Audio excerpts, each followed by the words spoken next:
Hey, Sam here, and I know your day's crazy, but I've got a quick idea to take your stress from overwhelmed to under control. So let's tackle systems from the classroom to your living room, one simple step at a time. This is the Simple Systems with Sam podcast. Here in our Summer of Systems, we are going to talk about a school system that you can get started now to make easing into the school year a lot simpler. And to do that, we're going to talk about lesson templates. We're not lesson planning, we're not even unit mapping yet, but I think it's very important to have a template for your lessons that you can move forward with. And not just one template, we're going to talk about different templates today that I think you should have ready to go. So you are reducing your own stress as you are creating new lessons down the line or revamping lessons that you already have. As a little bit of background, if you didn't know, I have taught 15 different courses in the last 5 years. That's a lot of starting over and a lot of trying to create new content, new plans, new slideshows, new assignments, everything. So I rely on the idea of these templates, something that I can carry not only from environmental science down to my freshman physical science, but also over to physics, into chemistry, whatever I might be teaching that year. And I try to stick to this idea to simplify my life for now and in the future so that I can carry more with me from course to course. And also my students throughout the time that they've had me can get used to the same similar assignments. We're going to do a very similar idea with lessons. Now, when it comes to unit planning and lesson planning, that is a whole different beast that we will start talking about a lot more in depth come July. But for right now, we are just going to think through the types of lessons that we have and map out a template so that it makes it easier for us to fill in the blanks and you have a guideline that you can start with for each of your days.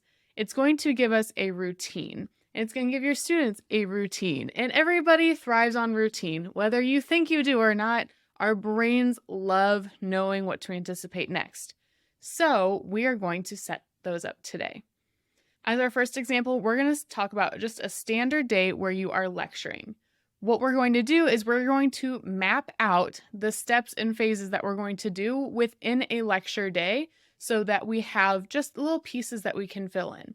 For example, you might start your lecture day with bell work, bell ringers, starting work, all the different things. I'm trying to think of all the things that I've heard bell work being called, and give your students 5 minutes to complete that, go through and review the answers. Then as a template, you can traditionally probably move into either reviewing or turning in homework from the night before or reviewing what you learned the previous unit, the previous day, and then you would move into your new lecture. Your new lecture can even have a template format of how you're going to do it. For example, you could start off each lecture with a phenomena video. That's mostly for science people, but I'm sure you could do it too if you were in English. And then maybe you go ahead and introduce some vocab to front load all of your vocab at the beginning. Then you go into your explanation of the concept, do some practice, explanation of the next concept, do some practice, and then you have group work time on whatever sort of assignment or check that you have your students doing. That is an outline for what you can expect your standard lecture class period to look like. You are going to outline the pieces that are going to belong in there. And then when it comes to our actual unit planning, when you put in a lecture day, you already have the bits and pieces that you know are going to need to go into that so that you can plan it a lot smoother. The second one, let's go ahead and just call it stations, because I feel like every single subject has some sort of version of stations that they like to do.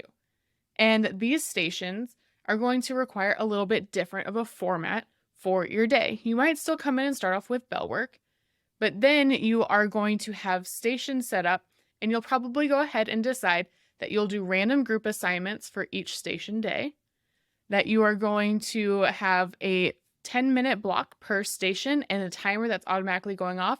You could set that timer PowerPoint up now so that you always have it and just label it stations timer and you're set. But the other piece of this is you can write down on that sheet the things that you know you're always going to need.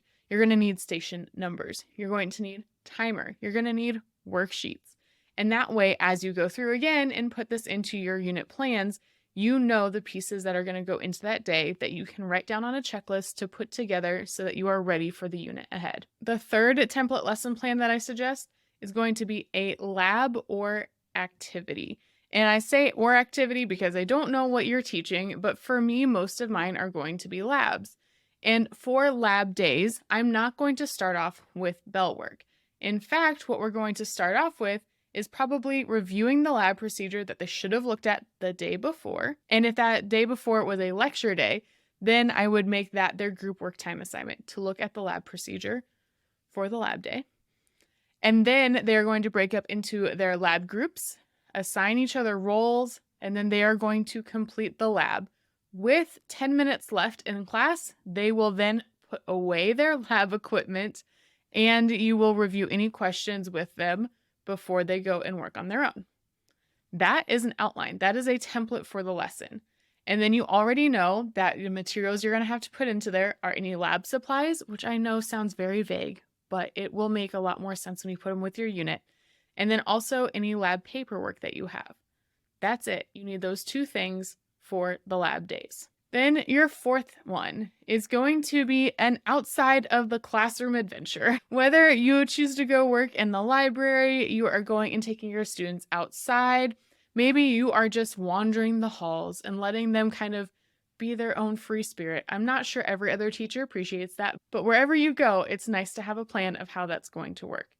I would still come in, I would do bell work, and then I would probably go ahead and cover expectations for our outside the classroom adventure. Then you're going to have students grab whatever supplies you need them to have. For me, I will always give my students the option of taking a clipboard. So the clipboards are out and ready to go. I'll put that on my materials list every single time. And then I'm going to have to set my own timer because I won't be in the classroom to use the smartboard or the iPad or whatever it is so that I know when we are going to return to class. I can already go ahead and set up an expectation slide so that it's the same one that I review every single time we decide to go out of the classroom, and I have whatever worksheet they are working on. Day 5 is going to be a group work day in the classroom. Whether they are working on a project or just completing activities, you have a catch-up day, whatever type of day it is, you want to have the same outline for every single day. So you're probably still going to come in and do some sort of bell work, so that you can make sure everyone is on the same page and keep a consistent routine at the beginning of your classes. Then you're going to set some standards and some boundaries for the group work so that everybody knows what the expectations are and to follow through with them. And then it is group work time. In that group work time, you're going to probably have some standard steps and procedures for getting help. I highly suggest doing an Ask 3 Then Me so that you are not swarmed or running around the entire time. And then I would always include 5-minute cleanup time at the end, because no matter if they were supposed to get supplies out or not, there's a good chance that you need them to clean up a little bit. The 6th lesson plan that you're going to come up with is going to be an assessment or test day. And this is going to be run a little bit different. And you know that your students are going to probably not have bell work. They might need to turn some things in, but they really need to get in the zone and prepare. And sometimes all it takes to help students get into the testing zone is having a routine when they first get there. So maybe you have something that's bell work-ish, but in reality, it is going to be a calming or reinforcing environment for them, helping them remember that they are confident, they know what they're doing, and they have all of their supplies ready to go. So however testing looks for you, you're going to set up a routine around that you can fill in with your template. So these are 6 of the main templates that I suggest everybody has ready to go. You may also want to have a sub-day template formed so that students know how to act and behave when a sub is there. Typically, I would suggest this follow your group workday guidelines, except you're going to have an assignment that they're working on instead. And if you need any template assignments to make your sub-days so easy, you literally only have to choose a number for your sub-plans. Then go ahead and follow the link in the show notes to my emergency sub binder. It's a print once and you're ready for the entire year. Template assignments that fit any topic and fit any curriculum. You can have a science specific one or one that works for any sort of thing that you might be teaching. I am purposefully trying to make this as easy as possible for you. And if you have any questions about it, always feel free to shoot me an Instagram message over at Engineer Does Education or an email, hello@engineerdoeseducation.com.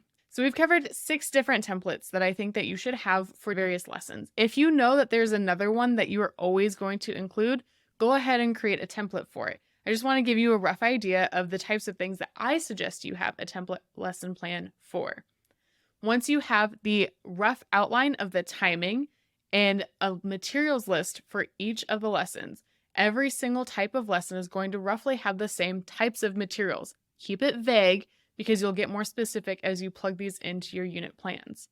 Then what you're going to do is, if you know that there is going to be a similar outline to each of your lecture slideshows, go ahead and create a template slideshow to plug things into, a master copy that you can just keep making a copy of and plugging information in.